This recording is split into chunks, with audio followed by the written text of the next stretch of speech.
안녕하세요. 크립토티입니다. 이번 시간에는 알트코인은 사기다, 또 속았다 라고 얘기하기 딱 좋은 시즌입니다. 정말 그럴까요? 한번 살펴보시죠. 비트와이즈의 CIO 맷 호건이 최근에 유튜브 채널에 나와서 과거처럼 코인이 다 같이 상승하는 알트 시즌은 이제는 다시 오기 어려울 것 같다. 앞으로는 실제 사용 사례, 사업 기반을 잘 갖춰놓은 프로젝트 중심으로 움직일 것 같다. 그러니까 비트에서 이더에서 뭐 라지캡, 디파이, NFT로 순환 펌핑이 일어나는 이런 것은 조금 힘들 것 같다라고 얘기를 합니다. 제가 여기서 한번 좀 퀴즈를 내보려고 합니다. 뭐가 맞는지 한번 맞춰보십시오. 1번. 과거처럼 코인은 모두가 다 폭등하고 모두에 이렇게 순환매가 오면서 그냥 가만히 있으면 결국 다 올랐던 그런 시즌은 안 올 것이다. 2번.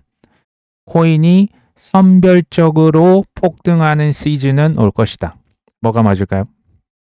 실은 둘 다 맞습니다. 지금 CIO가 얘기했던 게 1번이에요. 저는 이것을 2번으로 해석을 그냥 바꿔놓은 겁니다. 예전처럼 그냥 어떤 코인이든지 그냥 물이 들어왔던 그 초기 2017년 같은 장세는, 그러니까 지금은 구조적으로 이게 불가능합니다. 그렇다고 해서 폭등 시즌이 안 오냐? 옵니다. 순환매가 안 오냐? 전 온다고 봐요. 근데 그 순환매라고 하는 게 물이 전부 다 뭐 수십만 개 코인에 다 들어갈 수는 지금은 없어요. 그러니까 선별적으로 폭등하는 시즌은 저는 올 거라고 생각을 합니다. 근데 알트코인은 잘 항상 보셔야 되고요. 늘 보수적으로 접근을 하셔야 합니다. 하락장이 되고 폭락이 이렇게 이어지고 조정이 길어지면 사람들이 제일 많이 하는 착각이 이런 거예요. 모든 알트코인은 다 쓰레기다. 그렇습니까? 이 모든 알트는 다 쓰레기다 라고, 심지어 이제 비트코인도 쓰레기 취급을 당합니다. 그리고 대부분은 망할 것이다. 이것을 구분을 하셔야 돼요. 이게 뭐 그게 그거 같은데요. 아닙니다. 저도 98% 이상은 다 사라질 거라고 봐요. 그러니까 인터넷 초기 생각하시면 되겠죠. 뭐 닷컴 버블 때 뭐 그냥 앞에다 회사 이름에 닷컴만 붙이면 막 그냥 주가가 몇천 프로씩 올랐던 거 기억하십니까? 지금 다 사라졌지 않습니까? 똑같은 거예요. 뭐 구글이다, 아마존이다, 몇 개만 남았지 않습니까? 개인적으로는 이제 갈수록 이제 지금부터 비트코인 도미넌스가 지금도 무려 59.4%를 버티고 있습니다. 비트가 그렇게 떨어졌지만 알트코인이 실은 상대적으로 더 떨어졌기 때문에 이 지금 도미넌스가 유지가 되는 거거든요. 비트 도미넌스는 저는 지금부터 더 하락할 거라고 보는 거예요. 그러니까 제가 이 시점을 맞추진 못했습니다. 제 생각보다 훨씬 더 비트코인 도미넌스가 오래 갔어요. 알트 시즌이 안 왔다라는 얘기예요. 작년에. 오해 또 하시면 안 되기 때문에 비트코인 도미넌스가 떨어진다는 게 비트코인 가격이 빠진다는 게 전혀 아닙니다. 비트코인은 10억도 가고 20억도 가고 저는 50억, 100억도 언젠가 가요. 이게 시간이 오래 걸릴지언정. 비트코인 도미넌스가 떨어진다라고 하는 것은, 도미넌스는 상대적인 비율이에요. 100% 내에서 비트가 좀 더 많냐, 알트의 비중이 높냐. 근데 비트 도미넌스가 준다는 얘기는 알트코인의 상대적 비율이 저는 올라갈 것으로 여전히 봅니다. 시총이 저는, 그러니까 코인 전체로 봤을 때 시총이 지금 3조 달러 정도밖에 안 합니다. 웬만한 저 무슨 뭐 엔비디아 주식보다 훨씬 작아요. 코인 전체를 싹 다 합쳤을 때. 이 시총이 지금부터 수십 배가 앞으로 전 커질 거라고 보는 거예요. 비트코인 가격 당연히 오릅니다. 근데 특정 알트코인으로도 저는 돈이 많이 쏠릴 것으로 생각을 합니다. 잡코인이 아닙니다. 이제 뭐 제가 100% 이렇게 맞출 수는 없지만 확률을 높여보자. 이거 공부하실 필요가 있어요. 이게 지금 전부가 아닙니다. 미국에서 ETF가 개별적으로 승인이 됐거나 지수를 만들어서 뭐 10개, 큰 거 10개, 큰 거 20개, 그 안에 무조건 머리를 드밀어내야 확률이 높아진다. 그냥 이제 패시브한 자금이 올 수 있죠. 시가총액이 크고 또 이제 우량 레이어 1 위주로 조금 이제 먼저 돈이 몰릴 수 있는 가능성을 저는 보고는 있습니다. 토탈 3, 이제 알트코인, 토탈 3라고 하는 것은 코인의 전체 시총에서 비트코인과 이더리움을 뺀 차트, 그러니까 그 시가총액이 되겠죠. 그러니까 순수한 알트코인 뭐 이 정도 보시면 됩니다. 그러니까 2014년도 왼쪽에 보시면 이 트럼프 랠리가 한번 크게 나왔을 때 뭐 어마어마하게 올랐었죠. 그리고 25년 내내 뭐 재미없다가 이제 작년 한 10월 정도에 뭐 살짝 올랐었다가 지금 다시 굉장히 이제 뭐 웨지 패턴이라고 하는데요. 지금 이제 또 알트코인이 상당히 많이 쭈그러져 있어요. 굉장히 많이 알트에 지금 비중이 낮습니다. 그럼 여기에서 뭐 이제 좀 이렇게 뭉개다가 알트 시즌 하면서 이 비중이 알트 시총이 커질 것이냐 밑으로 다시 또 이제 뭐 바닥을 뚫고 내려갈 것이냐 제가 볼 때 여기서 더 내려가기도 쉽진 않거든요. 어찌됐건 어떻게 될 것이냐. 그러니까 몇 개월이 걸릴지는 실은 제가 모르는데 이것도 어떤 분들은 사실 지루하죠. 뭐 작년 내내 뭐 얼트 시즌 얘기했다가 지금 이제 해가 넘어갔지 않습니까?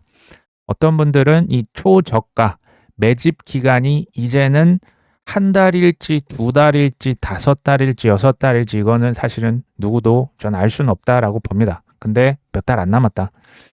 그러니까 어떤 코인이 실은 일단 생존을 해야겠죠. 근데 여기에서 살아남아서 오랫동안 기관들의 채택을 받으려면 사실 알트코인에 있어서 저는 100% 특히 4대 천왕을 제외한 알트에 있어서 100%는 저는 없다라고 일단 가정하고 시작하시는 게 필요하다고 봐요. 확률을 높이는 거지 100%는 아닙니다. 그리고 비중은 낮추는 겁니다. 시총이 낮아질수록. 이거를 못 지키면 알트에 투자하면서 당연히 수익을 보시는 분보다 피해가 많아질 수밖에 없습니다. 자, 리플에서요. 코인베이스 크립토 그 선물 거래를 그 기능을 리플 그 프라임이라고 있거든요. 그러니까 리플에서 코인베이스에 있는 그 코인들의 선물 이것을 지금 뚝 당겨서 거래를 할 수 있게 리플에서도 코인 선물 거래가 됩니다. 그러니까 리플 프라임 저기 기관 고객들이 리플에서 지금 뭘 사고 팔 수 있다?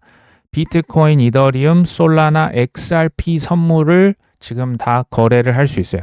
코인베이스가 아니라 코인베이스는 당연히 되는 거고 리플에서도 이해되시죠? 그러니까 뭘 하든지 여기서도 비트, 이더, XRP, 솔라나 요 순서대로 보통은 시작을 합니다. 어디가 됐든지 뭐 ETF를 만들든 저기 뭐 지수를 만들든 뭘 하든지 그 다음에 이제 작은 시가총액 순서대로 이제 따라 들어오겠죠. 그러니까 이것도 있어요. 리플은 사실은 뭐 국제 송금, 국제 결제하는 데 쓰는 플랫폼 아닙니까? 근데 이젠 거래소 기능도 있는 거죠. 그리고 저기 뭐 수탁 기능도 있는 거죠. 그러니까 리플은 원래 송금하는 거 아니야? 뭐 CBDC나 스테이블 코인 뭐 결제하는 데 쓰이는 거 아니야? 거래소도 합니다.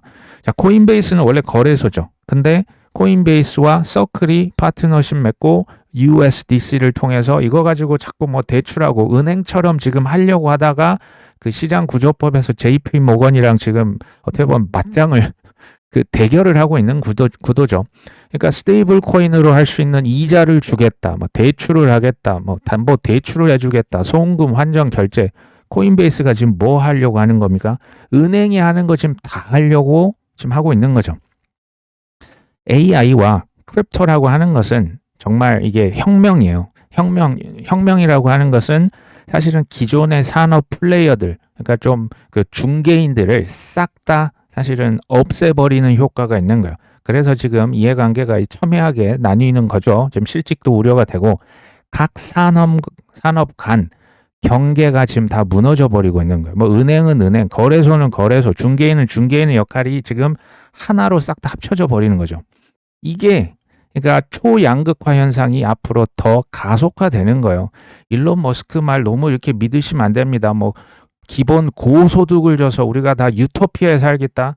글쎄요. 엄청난 양극화가 전 예상이 되는데 K자 경제라고 하지 않습니까? 이거 갈수록 심화가 될 수밖에 없어요.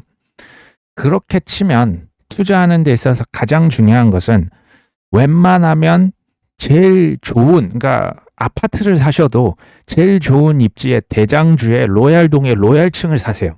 하실 거면 그렇게 하고 아니면 뭐 할 수 없는 거고 코인을 사도 제일 좋은 거 위주로 접근을 하셔야 돼요. 주식을 사도. 근데 여기서 주의점이 있습니다. 제일 좋은 것을 언제 사냐? 아무 때나 사면 안 돼요. 타이밍이 엄청 중요합니다. 타이밍 is everything이에요. 쌀 때 많이 사는 게 핵심입니다. 작년 10월 달에 100만 원을 샀다면 지금은 200만 원, 300만 원, 심지어 1000만 원을 지금 넣어야 된다라고 저는 봐요. 바닥인지는 모릅니다. 이번 사이클에서 개인 투자자가 많이 이제 감소를 해서 알트코인 랠리가 실종이 됐다. 매트릭스포트가 보고서를 냈거든요. 지난 1년간 알트코인 랠리는 없었다. 그러니까 과거에서 보면 비트 오르고 그 다음에 뭐 라지캡, 스몰캡, 뭐 미들캡 막 순환매가 일어났었죠. 지금은 왜 이게 안 일어났냐? 이번에는 개인 투자자들이 많이 참여가 줄었다.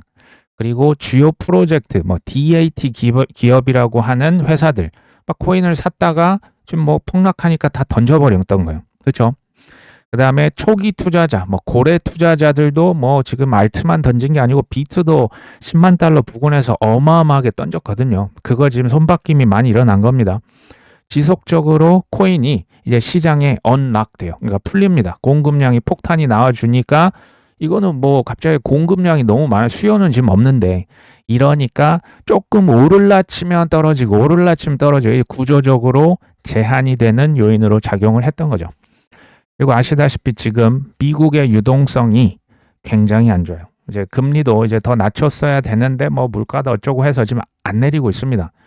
근데 미국의 유동성이 나중에 이제 증가를 할 거라고 저는 봐요. 뭐 선거도 있고 뭐 규제 완화도 있고 하겠죠. 증가를 해도 유동성이 증가해도 저는 그들 코인 위주로 많이 오를 것이다. 안 오른다가 아닙니다. 선별적인 랠리. 지금 뭐 그러니까 코스피 생각해 보시면 삼전, 닉스, 현대자동차 위주로 지금 좀 가지아 외치고 있잖아요. 물론 지금 뭐 조정을 받았지만 그런 느낌으로 저는 상위 이제 최상위 톱 티어에게 코인도 자금이 몰릴 것이다. 그러니까 그들의 코인들이 지금 100% 뭐가 될 것이냐. 4대 천왕 외에는 우리가 공부를 많이 하고 이제 신중하게 하면서 비중을 낮춰 잡는 게 반드시 필요합니다. 거기 막 전 재산 집어넣으면 정신을 못 차리고 또 결과가 이제 심리에서 밀리기 때문에 아마 안 좋을 겁니다. 과거와는 달리 지금 그러니까 중요한 질문이 이거죠. 개인 위주에서 이제는 기관 참여가 많이 됐다. 그러면 이 질문을 했을 때 어떤 코인, 어떤 블록체인망이 유리할 것이냐 이렇게 보시면 되겠죠. 이건 제 얘기가 아닙니다. 에릭 발추너스는 블룸버그에서 ETF 뭐 거의 20몇 년, 30년 가까이 지금 이것만 파고 있는 분입니다. 이 사람이 솔라나를 언급해요. 작년 7월 달에 솔라나 현물 ETF가 미국에 처음으로 출시가 됐는데 그 이후에 솔라나 가격이 마이너스 57%, 뭐 반토막 이하로 떨어졌거든요. ETF가 이제 출시가 되는 이제 처음에 이제 물 들어올 때 보통 ETF를 이렇게 딱 런칭을 해야 많이 팔릴 거 아닙니까? 근데 작년 7월 이때는 ETF 역사를 다 이렇게 그냥 평균적으로 봐도 매우 운이 안 좋았던 시점이다. 쉽게 말하면 뭐 하락하고 폭락했을 때 솔라나 ETF 팝니다라고 한 거예요. 그렇죠? 근데 여전히 솔라나에 지금 ETF에 우리 한화로 치면 한 2조 원 이상이 여전히 금액이 늘어나고 있고 유출이 거의 없었어요. 그리고 시가총액을 뭐 이제 비트코인으로 이걸 그냥 이렇게 좀 나눠 놓으면요. 사실 비트코인보다 이렇게 물 차는 속도가 솔라나가 더 실은 더 컸습니다. 그러니까 거래량이나 그 시총 기준으로 봤을 때 솔라나가 속도도 굉장히 빨랐거든요.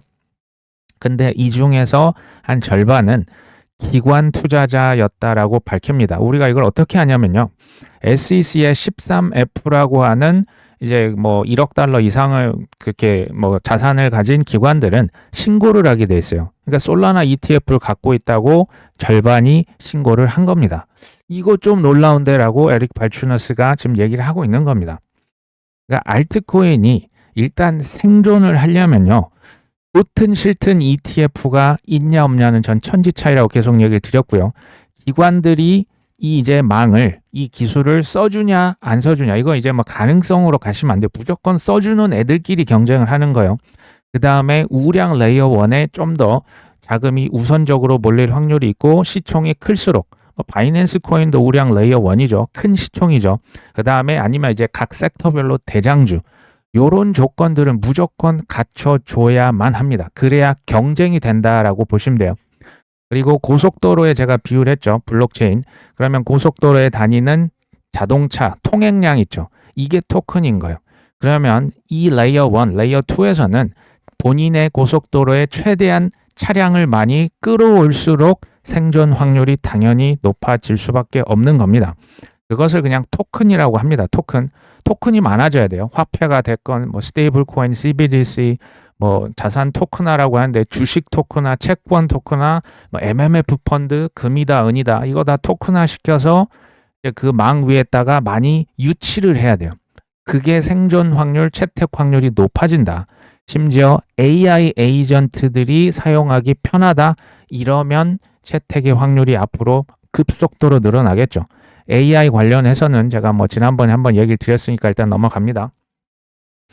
이번 시간에는 이제 자산 토큰화 관련된 얘기를 조금 더 드려보려고 합니다. 일본에서 지금 어떤 망을 채택을 했다. 그 일본의 대형 금융기관이 있어요. 여기에서 20억 달러는 한화 한 3조 원 가까이 되는 지금 아발란체 토큰을 샀다가 아니고 실물 자산을 아발란체 망 위에 올렸다라고 보시면 돼요. 프로그맷이라고 있습니다. 일본의 미쓰비시와 같은 대형 금융기관들의 컨소시엄입니다. 여기에서 자산 토큰화를 계속적으로 주고받고 실험을 하고 있는 거예요.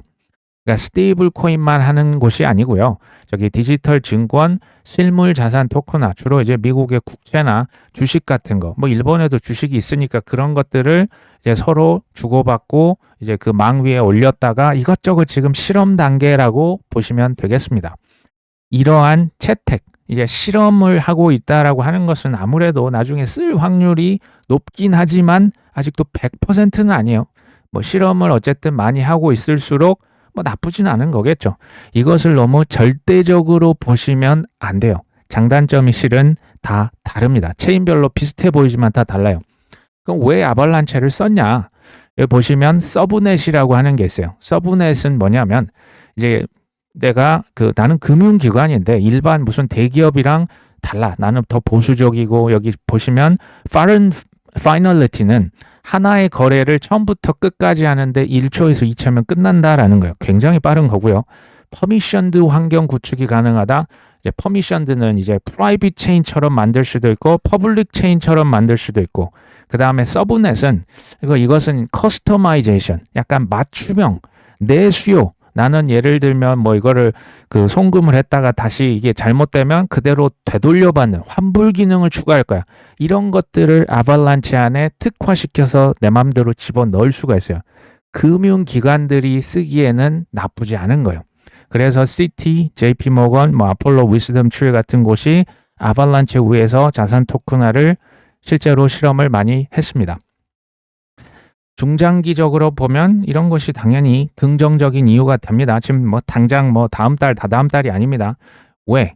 기관들의 자금이 아발란체 망 위에 들어온다면 망의 가치는 당연히 올라갈 수가 있겠죠. 그 다음에 기관들, 특히 이제 금융기관들은 한번 인프라를 딱 정하면 또 잘 안 바꾸는 경향도 있습니다. 하지만 중요한 것은 이게 지금 대량 채택을 했다가 아니고 지금 밑에 보이시죠? 테스트한 겁니다. 테스트했다라고 하는 것과 실제 여기 위에 지금 단위도 지금 뭐 이제 1조, 2조는 이 금융기관 덩치에 비하면 우리로 치면 한 뭐 10만 원 그냥 20만 원 이거 지금 테스트하고 이런 거라 보시면 돼요. 그 다음에 토큰화 시장은요. 지금이 26년이 됐지만 한 2030년, 4년에서 5년이 지나면 10조 달러 이상이 될 것으로 추정을 합니다. 지금은 그러니까 200빌리언 정도, 20빌리언. 뭐 25빌리언. 그러니까 앞으로 4년, 5년 만에 이 토큰화 시장이 400배에서 500배 정도 더 커져요. 근데 지금 아발란체를 제가 예로 들었는데 경쟁자가 있을까요, 없을까요? 엄청 많죠. 엄청 많아요. 제일 강력한 경쟁자가 누구냐? 이더리움이에요. 뭐 캔톤도 있죠. 이제 뭐 금융기관들, 폴리곤도 있고요. 뒤에서 보여드리지만 뭐 스텔라도 있고요. 보시면 지금 제일 잘 나가는 곳은 압도적인 1위가 이더리움이에요. 그 다음 아발란체 기관들이 자산 토큰 하는데 뭐 많이 쓰더라. 폴리곤 뭐 그래도 뭐 적당히 있더라. 솔라나 뭐 이거 지금 거의 없다라고 나왔지만 이게 지금 9 버전이기 때문에 솔라나가 최근에 치고 나오고 있습니다. 좀 예를 들어볼게요. 시가총액으로 보나 뭐 ETF 경쟁으로 보나 일반적으로 보면 솔라나와 아발란체는 덩치 차이가 많이 납니다. 솔라나가 당연히 훨씬 더 앞서 있어요. 근데 기관 특화, 자산 토크나 특화로 보면 기관들이 솔라나보다는 아발란체를 쓰는 경우, 특히 이제 은행과 같은 금융회사들은 아발란체를 더 선호합니다. 아까 얘기 드렸죠. 서브넷이라고 하는 걸 써서 맞춤형, 내 맘대로 체인을 바꿀 수가 있어요. 솔라나의 장점은 결제 혹은 이제 수수료가 워낙 쌉니다. 그리고 속도가 워낙 빨라요. 그러니까 솔라나는 주식이나 채권 4848하는 이 트레이딩 하는데 솔라나가 굉장히 좋고요. 뭐 결제, 스테이블 코인 결제도 좋습니다. 아발란체는 이제 정산이 빠르다. 서브넷의 강점이 있기 때문에 이게 비슷한 것 같아도 살짝 다른 거예요. 솔라나 말씀드렸죠. 이제 주식이나 국채 이런 뭐 트레이딩 하는데 뭐 밈코인도 4848 빨리빨리 해야 되잖아요. 그런데 굉장히 좋습니다. 아발란체는 대형 은행들의 인프라로서 실험을 하고 있다라고 계속 얘기를 드립니다. 체인은 지금도 그렇지만 앞으로도 춘추 전국 시대가 될 거예요. 뭐냐면 각자 입맛에 맞게 심지어 AI 에이전트들도 입맛이 다 똑같겠습니까? 나는 싼 게 좋아. 나는 빠른 게 좋아. 나는 안전한 게 좋아. 심지어 이 주인님들의 선호도 다 달라요. 그냥 선택을 하는 시대가 이제부터 펼쳐집니다. 근데 이제 인프라 사용 체인 뭐 탑7 이걸 봤더니 이더리움이 단연 뭐 사실상 표준이라고 나오고 있죠. 뭐 블락락의 비들 펀드, 프랭클린 템플턴 펀드 다 이더리움 위에 제일 많이 있고요. 그다음 뭐 아발란체, 폴리건, 스텔라, 솔라나, 애프토스, 뭐 아비트럼 같은 뭐 이더리움 레이어 2들도 있습니다. 현재 기준으로 실제 활용 금액, 그러니까 자산 토크나 금액이 제일 많이 쓰이고 있는 체인 10가지를 제가 한번 뽑아봤습니다. 1위 아까 얘기 드렸죠. 점유율 기준으로 57.6%입니다. 이더리움이 압도적입니다. 2위가 그러니까 조금 놀랐어요. 바이낸스 체인입니다. BNB 체인이 치고 올라오고 있습니다. 3위는 리퀴드입니다. 여기 이제 비트코인 사이드 체인을 써서 이제 국채 같은 거 특화를 시키고 있죠. 4위가 솔라나. 솔라나가 지금 특히 작년에 이 지금 자산 토큰화에서 엄청 치고 올라왔어요. 프랭클린 템플턴 뭐 비자는 이제 결제 쪽으로 많이 쓰죠. 5위가 스텔라 체인입니다. 지금 5%의 점유율을 자랑하고 있습니다. 6위는 만트라, 7위가 아발란체가 있네요. 8위가 폴리곤, 9위가 앱토스, 10위가 XRP 레저. 이제 제일 뒤쪽에서 지금 이제 탑 10에 이제 이름을 막 올렸습니다. 그러니까 압도적 1위는 이더리움인데요. 이게 지금 큰 의미를 사실을 부여하기는 좀 어려워요. 지금은 워낙 그 시장 규모가 작습니다. 스텔라는 보니까 좀 펀드 중심으로, 그러니까 프랭클린 템플턴, 위즈덤 트리, 뭐 팍소스 같은 데랑 연계해서 펀드 중심으로 하고 있고, 아발란체는 규모는 지금 좀 밀리죠. 지금 7위의 랭크가 됐지만 실제적인 거래, 또 기관들이 실험하는 좀 최애 어떤 체인은 또 아발란체입니다. 서브넷을 얘기를 여러 번 드렸고, 네 번째로 폴리곤은 에그레이어라고 하는 기술로 최근에 자산 토큰화를 해서 자산을 다 이제 하나로 통합시키면서 순위의 반등을 노리고 있습니다. 뭐 폴리곤은 그리고 이제 그 스테이블 코인 결제로 조금 이제 개도국 같은 곳에서도 주목을 받고 있지만 뭐 가격은 되게 좀 지금은 쉽지가 않은 거죠. 그러니까 지금 자산 토큰화의 시가총액이 20에서 25 빌리언. 근데 5년 후에 10T입니다. 지금 단위가 다르죠. 이게 400에서 500배 이상 이제 시가총액. 그러니까 기존에 있었던 주식이나 채권이나 국채나 지금 뭐 부동산 같은 게 활발하게 되진 않아요. 주로 이제 주식이나 채권부터 쓰이는데 이런 것들이 점차 온체인 되겠죠. 블록체인 위에 올라간다는 얘기입니다. 그러니까 지금 순위에 큰 뭐 의미를 두시기보다는 지금 이 체인 하나하나들이 노력을 얼마나 잘 하고 있는지를 지속적으로 체크를 해 보셔야 되는 겁니다. 향후의 시장 전망이 올해 이게 한 2배에서 많으면 3배 정도 토크나 시장이 커지지 않겠냐. 근데 불과 한 4년 만에 5T에서 10T, 이게 지금 뭐 100배, 뭐 200배 이렇게 커질 수가 있죠.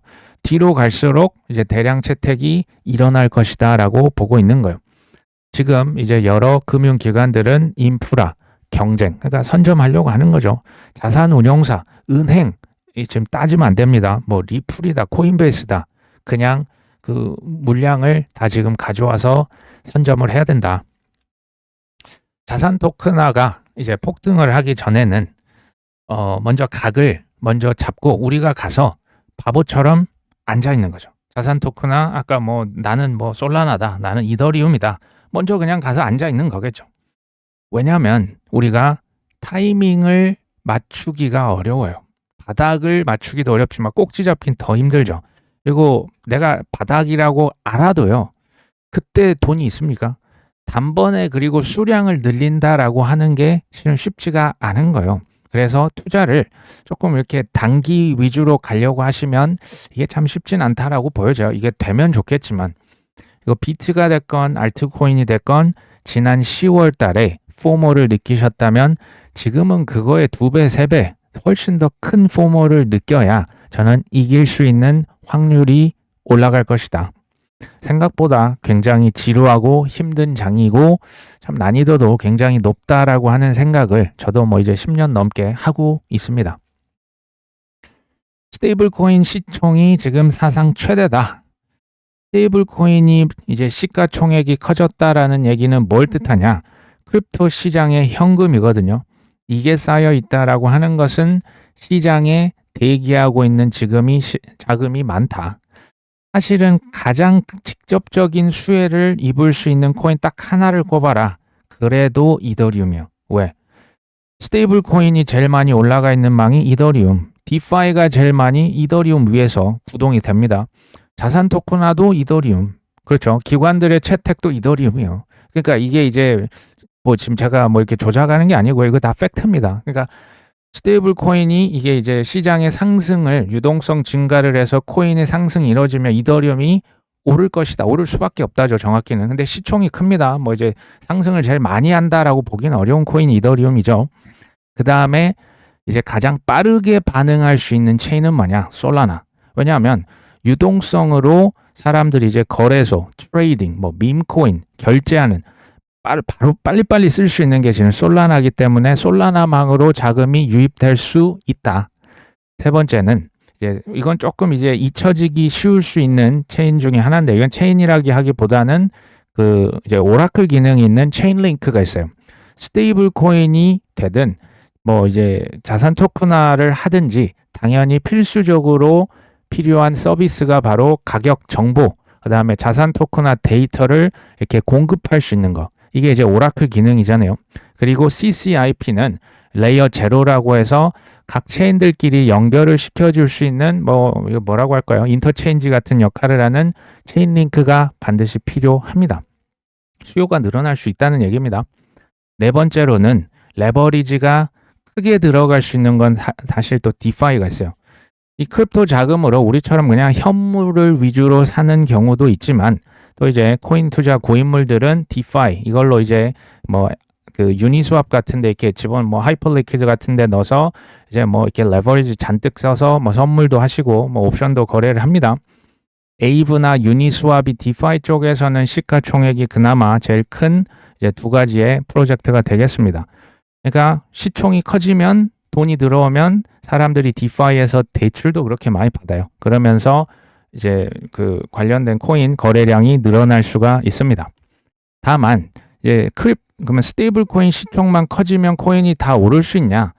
이제는 그게 아니에요.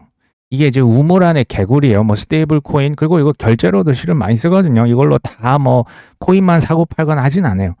지금부터는 거시 경제. 그러니까 뭐 달러 인덱스다.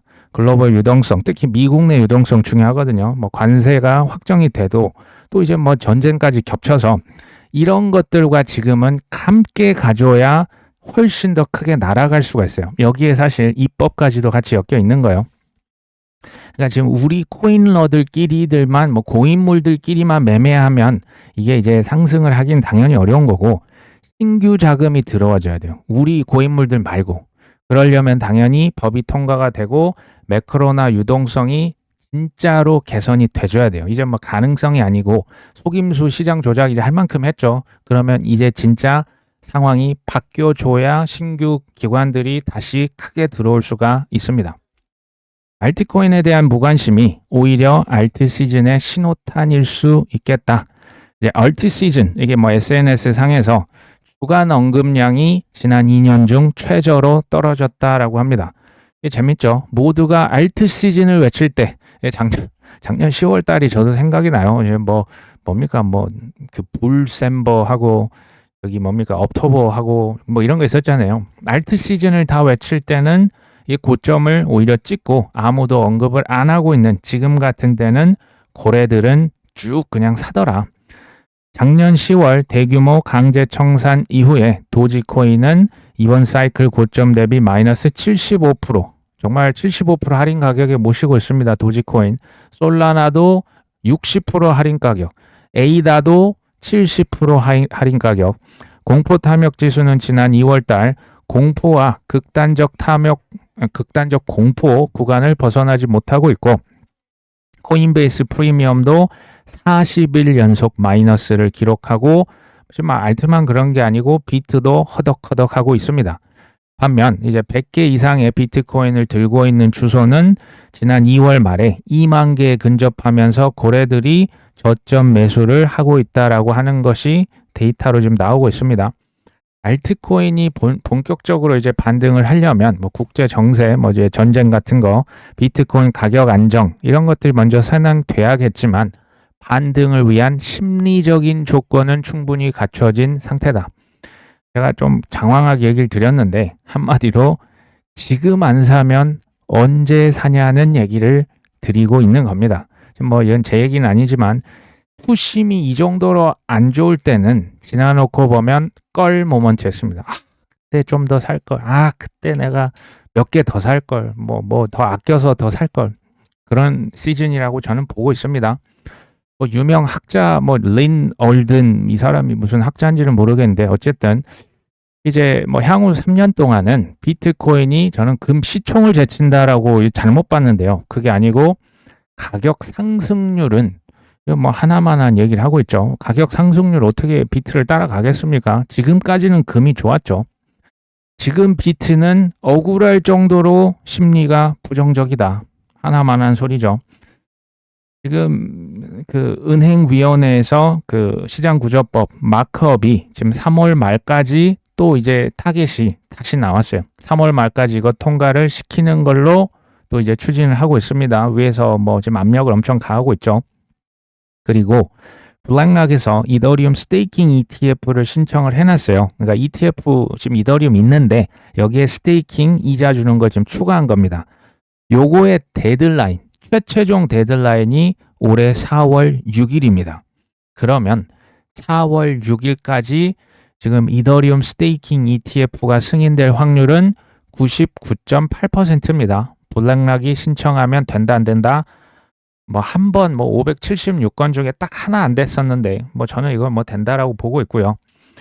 그러면 이게 이제 한 달이냐 두 달이냐 이것을 정확히 모르겠지만 지금부터 제가 볼 때는 그렇게 많이 남아 있다라는 생각은 안 들어요.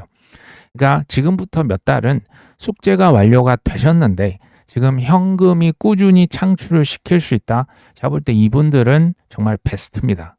근데 대부분은 숙제가 좀 덜 됐거나 현금 창출 능력이 좀 부족하거나 아니면 용기가 없거나 이런 분들도 꽤 되실 거라 보는데요.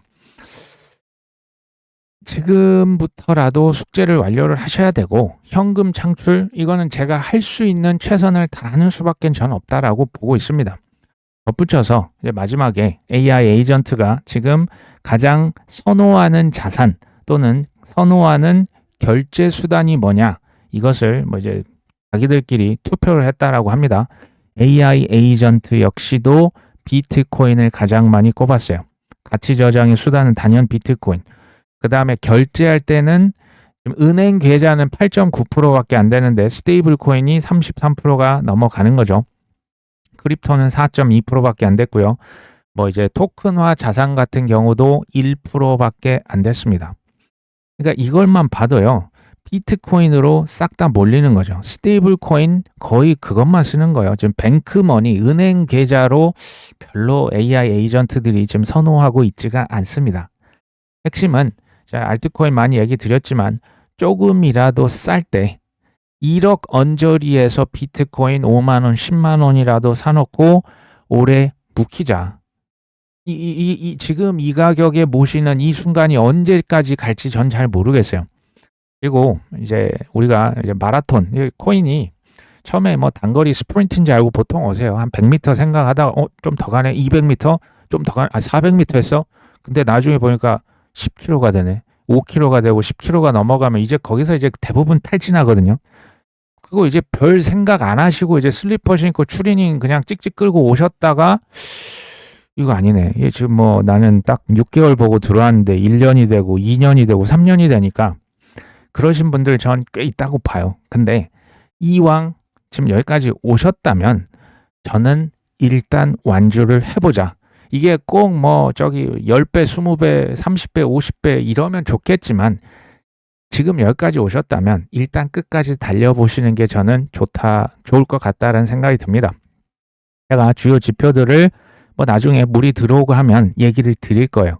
그때 그게 뭐 몇 배가 됐을지요. 아니면 그때가 돼도 이제 피해가 만약에 복구가 안 되신 뭐 일부 투자자도 분명히 계실 거예요. 하지만 할 수 있는 최선을 다해서 지금 기준으로 좋은 코인을 꾸준히 지금 앞으로 몇 달간 더 모으시면 저는 나쁘지 않을 것이다. 저는 그리고 최선을 다하고요. 결과는 내 영역이 아니다라고 생각합니다. 하는 데까지 한번 해보시죠. 모두 좋은 주말 되셨으면 이제 새로운 한 주가 시작이 되셨으면 좋겠습니다.